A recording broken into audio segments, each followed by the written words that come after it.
अस्सलाम वालेकुम दोस्तों, मैं थोड़ा अपना बिलाल हैदर और अज असी जा रहे हैं पंजाबी आरफाना कलाम वास्ते फतेह बंड नज़द ढिंगा शहर जिला गुजरात। जान तो पहला तमाम दोस्तों की नजर एक शेर है। अकल आख दी रखनी नजर नीवी, इश्क आख दा वेखना चाहिदा है।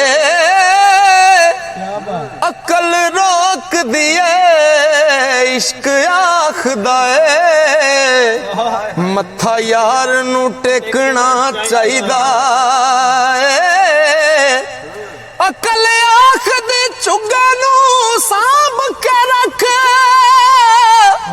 अपना आप समेटना चाहिदा है।